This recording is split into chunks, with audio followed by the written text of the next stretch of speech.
Hi, my name's Madison Newby. This is my audience.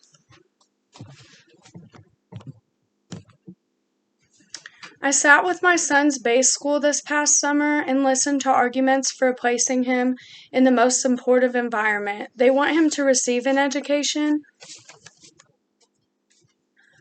but they don't want him to receive it at their school. They want him to get the help he needs, but they don't want to help them at their school. They want him to have an inclusive experience, but they don't want to include him at their school. They wanted to bus him to a school outside of the neighborhood, somewhere with a classroom where kids with intellectual disabilities can achieve more support.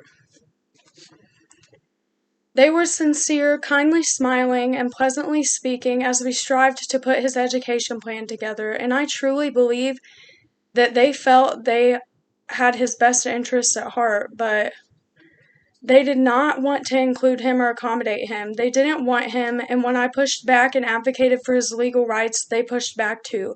They were visibly frustrated when we won the argument and finalized his general education plan at their school, so I withdrew him from their school because I couldn't bring myself to send him someplace that he is not wanted. This smart, competent boy does not deserve to be marginalized or segregated, especially not in kindergarten. He's capable and determined, and he will spend his lifetime working harder in pursuit of education than most of his typically developing peers. He is the kind of student they should want. Today is the beginning of Down Syndrome Awareness Month, and I want to ask you, do you actively want people like my son in your life, workplace, schools, churches, etc.? That's the testimony that I found from a mom of a boy with Down syndrome on Facebook. Or do you simply not oppose it because there is a difference and people, regardless of ability, should be wanted?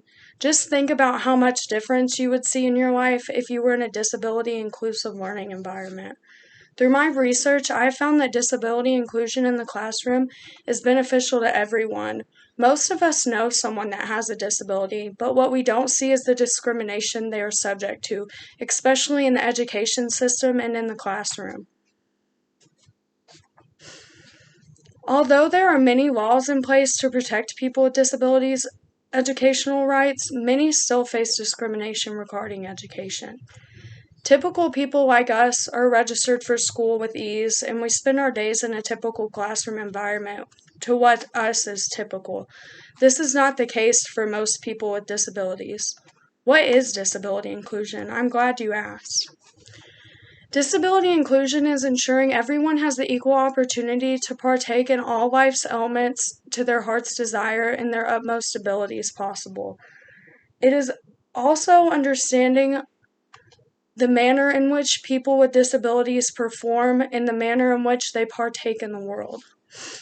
It is also holding high expectations for individuals with disabilities and accommodating them, encouraging them, and helping them. Disability inclusion is the responsibility of everyone: the teachers, staff, parents, peers. Parents and caretakers of individuals with disabilities have to invest a lot of their time getting into the best education possible for their loved one.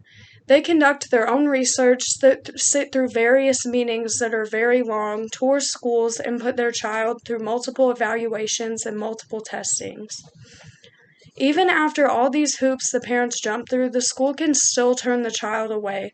And they say things like, it's not what's best. We only take mild disabilities or moderate disabilities. In the U.S., 1 in 4 adults have some sort of intellectual disability. That means that 1 in 4 adults in the U.S. alone more than likely experienced educational discrimination at least once at some point in their life. My suggestion for increasing inclusion in schools for these individuals is educating yourselves and begin advocating for their rights. I'm sure most of us had a classmate that spent most of their time in school in the special education classroom, and we didn't really think anything of it. Inclusion in the typical classroom happens to be extremely beneficial to individuals with disabilities. Studies have proven that individuals with disabilities in inclusive classrooms miss less school, their reading comprehension and math skills increase, It encourages them to form positive peer relationships. It increases the chances of them seeking higher education. It promotes independence. It improves the likelihood of future employment and improves their psychological development. They also often possess behavioral traits that are sometimes deemed not socially appropriate, and with typical classroom exposure, they learn from their peers because they see that their peers don't act that way, so then they more than likely will stop the inappropriate behavior. Multiple reviews indicate that students with disabilities educated in general education classrooms have outperformed their peers who have been educated in segregated settings. All of this information indicates that an individual is being set up for success when placed in an inclusive environment. Disability inclusion is not only beneficial to individuals with disabilities, but it is extremely beneficial to their peers, meaning all students can benefit from inclusive classrooms. In an inclusive classroom, typical students learn that human difference is not something to be feared. It brings awareness, it increases their patience with others, it increases positive self-esteem, and they learn ethical and moral values. It is proven that these typical students become more accepting. It also increases the spread of awareness, making it more beneficial to the parents too. So not only the student benefits by being in an inclusive classroom, the parents of those students that are in the classroom with the student that has a disability increases. Teachers can also benefit from disability inclusion because it promotes problem solving, teamwork, increases kindness, patience, increases the chance of them promoting inclusion to their peers, and it teaches them new ways to learn and new ways to teach.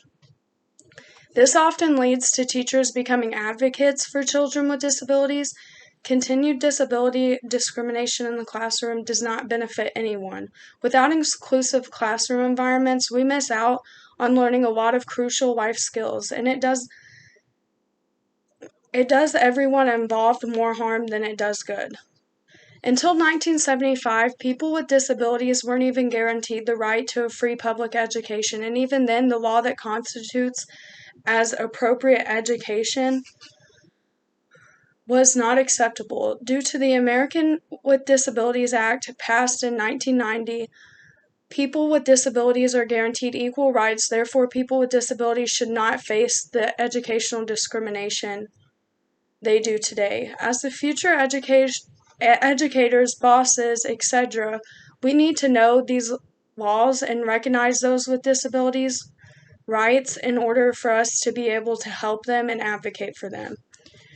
Today, I identified the discrimination those with disabilities face in the classroom and how disability inclusion is beneficial and the laws in place to protect those with disabilities' educational rights. Thank you for listening. Here's my audience.